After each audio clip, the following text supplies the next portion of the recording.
Ladies and gentlemen, welcome to the first ever D2 Nation podcast. I'm Wayne Cavadi, your host. I'm honored to be here with the one and only legendary co-host, Bethany Bowman. Say hello, Bethany. Hey guys, how are you all doing? So what are you here listening to this evening? You're listening to the first ever D2 Nation podcast, and if you recognize the name Wayne Cavadi, it's because you've been following my work at NCAA.com for the past 5 years, since 2016. So you probably know I do a lot of rankings and articles and features on the D2 student athlete and programs. And in my 5 years of doing this, I've gained a pretty solid perspective of life in the world of D2 sports. But there was always one little thing I was missing, and it was a pretty big element that I was missing. I was never a D2 student athlete. A true story for you, just to give you a little bit of background. And my college intramural basketball team was so bad, we renamed ourselves E-Fence because we had no D. Okay, so I was just really bad at college sports, and I became good at watching sports and understanding them. Bethany, however, I'm envious of you because you've combined both of those. You've become a very good beat reporter and you have that past experience. So why don't you tell D2 Nation a little bit about yourself? Well, thanks, Wayne. I don't know if all that's true. I would say pretty average athlete myself, but I don't know. I can jump a little. I'm a little fast, so it kind of worked out for me. So I actually started out at a JUCO, which I know you don't really cover, but the JUCO route was kind of good for me. Played basketball and track, then headed on to Emporia State, where I finished out my track career. Gave up basketball because I was such a role player, was not a hooper, like the kids call it, I guess. So just did track, and that's when I really got into Division II sports and just understanding how great they really are. And, so many people are into watching sports on ESPN and the Power Fives, but there's so many great stories and just great caliber athletes at the Division II level. So that's why I'm excited to join this podcast with you, because of your extensive knowledge of Division II. And like I said, just because I have a huge passion for it. Grew up actually in Emporia, and so grew up watching the Hornets and around the MIAA conference. And so, yeah, really excited to do this, and it's going to be a fun thing. And, you mentioned your JUCO roots, and with sports in Kansas too, you do a lot of work with all sorts of student athletes, right? And I just think one of the things that impresses me about you, and another reason I asked you if you wanted to start this whole thing up and give it a try, is you're a big advocate for the small college. It doesn't have to necessarily be D2. It's just kind of like what you were saying there. If there's talent, they're going to find you, right? And I think you've done a good job in all as an MIAA beat reporter, and now in your current role of not only finding that but promoting it. Yeah, so especially at the JUCO route, like you mentioned, that's when I really started to see like there are so many good athletes, and I kind of thought going to JUCO it was like, well, you just didn't make it to the highest level. But I found out people are at the level they're at for so many different reasons, whether that be academics, whether that be something going on with their family, they wanted to stay close to home, whether it be you just needed a little more time to develop because not everybody is at their best right out of high school. So there's just like so many reasons that people end up where they're at. And like, again, there's just like stories at every level. So everybody kind of knows the big names and the big stories from the big schools, but that's what's kind of cool about the smaller ones is that you can find some of those that aren't necessarily out there so much with a Google search. You kind of have to dig a little deeper, and then it's more fun that way. So yeah, no, and I agree. And I think some of the best stories I found at the D2 level are doing those deep searches, like you're saying, like finding the star basketball center that's also a lead in the opera. It's just the craziest stories you'd ever think of that you don't always find so easily on a Google search, like you said. And that brings us to really why we're here, right? Like, what can you expect from the D2 Nation podcast? And really, of course, we're going to discuss rankings. We're going to do the fun stuff, right? We'll make some bold predictions when the season gets closer. We'll see who's smarter between Bethany and myself at making those predictions. Not me. It's not me.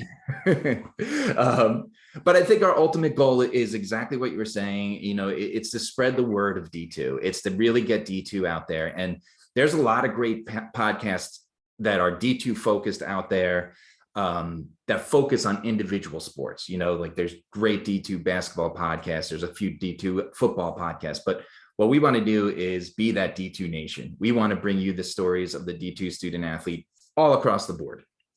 And we're going to have coaches. We're going to have student athletes themselves. We're players, and we're going to bring you interviews. We're going to let them tell their story and why they're here and how they got here. And Bethany, I know one of your ideas was maybe even talking to people that have moved on from here, whether it's to the pros or to the next level, and talk about what D2 meant to them, right?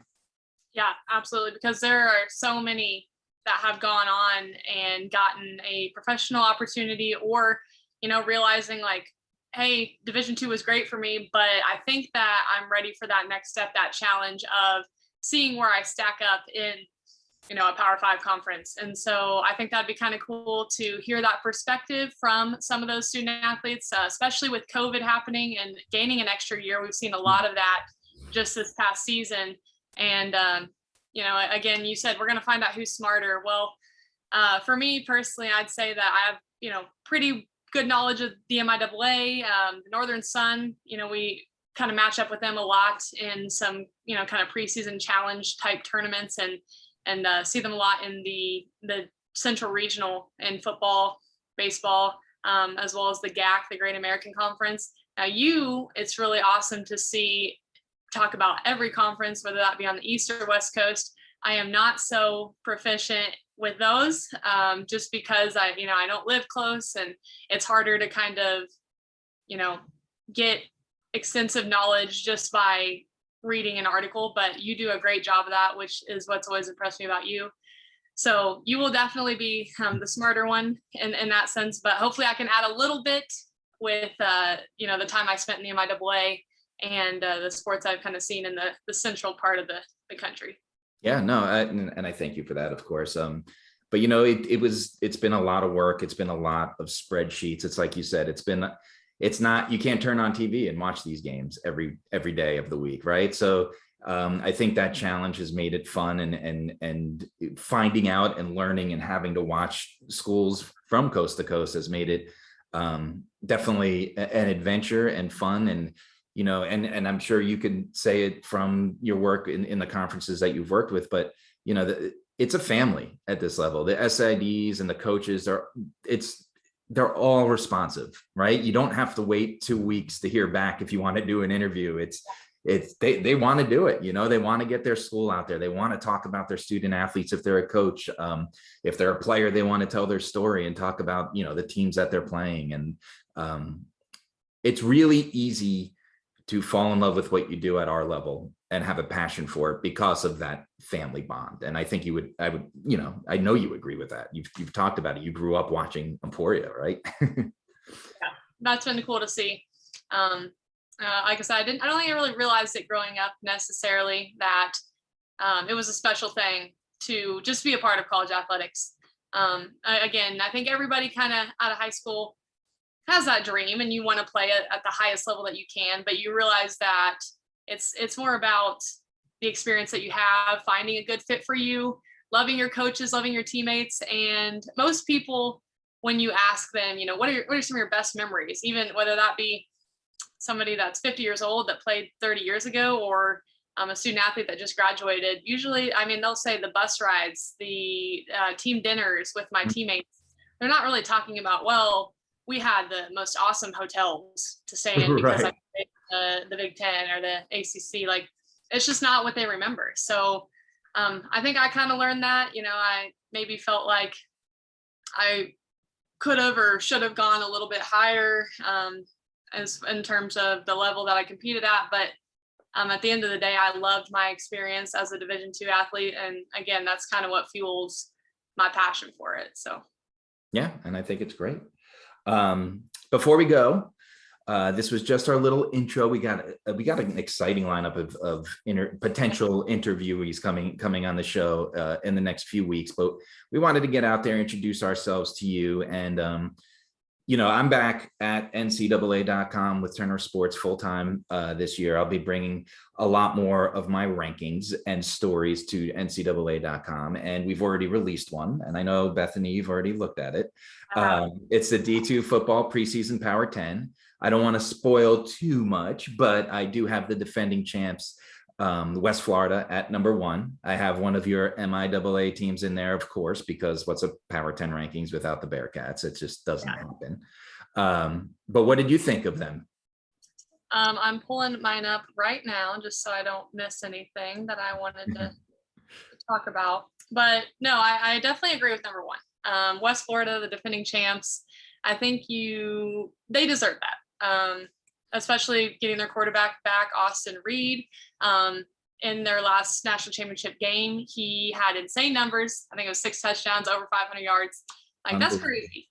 You get a guy like that back, I think your team has to be number 1. And like you said, he did lose a couple big targets, but he's got some ones that we're hoping to see him connecting with this season. I think they got to be number 1.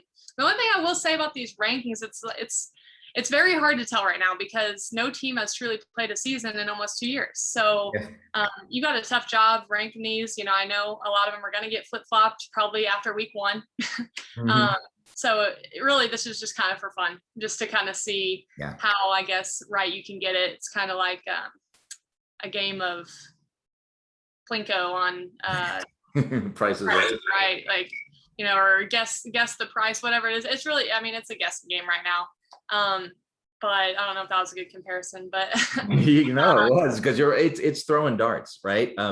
There's so many freshmen that we haven't, it's like you said, we haven't seen how these freshmen are gonna fit in. There's so many transfers in and out of these schools, right? It's like you said, there's just, we got to see a little bit of spring football, 3 or 4 games. Most teams aren't even really in their groove 3 or 4 games into a season. So yeah, we got a little taste of what to come in the spring by the few teams that were able to play games. But like you said, a lot of this is based on program history, what they've done recently. A lot of it has to do on those big returners, and Austin Reed, who, like you said, threw for 500 yards and 6 touchdowns in the championship game against Minnesota State's defense, which is notoriously one of the best defenses in the nation. With the keywords right here, as a freshman, you have to be excited about West Florida, right? And I think that was the only easy spot to pick in the whole Power 10, because they're the defending champs with Austin Reed behind center. But so that's really what we wanted to talk about today. We wanted to introduce ourselves to you, get you excited for everything that we have in store for the D2 Nation. We're going to be on the podcast networks. You can follow us on Spotify. We're going to put this up on YouTube on our own D2 Nation YouTube page. Bethany, why don't you pitch yourself where we could find you on the social media world? Okay. So Twitter, Instagram at BJ Bowman 13. Full name Bethany Joe Bowman. So I made that name back in 7th grade. I think the B Bowman was taken. Had to try and find something that worked, and that stuck. People still call me that, like my friends and everything today. So there you go. There's last thing I'll say is on those Power 10 rankings, I'll try and keep the MIAA bias to a minimum, but watch out for the Bearcats, because I love them. I think that they are obviously a great program every year. So you got at number 7, love that, but it's going to be an exciting season. So I'm excited to cover it with you, Wayne. And I know that, again, you'll be doing most of the work with all your extensive knowledge of D2, and maybe I can add a little bit to this. I think you're going to add a lot more than you think, and I'm very excited about it. And lastly, be sure to follow me at U of D Wayne. I went to Delaware University, so U of D Wayne on Twitter. And of course, as I said, on NCAA.com, you'll be able to find more D2 articles and stories about D2 students, athletes. We'll meet with you once a week, so start following us, start spreading the word, and we hope to see you back next week.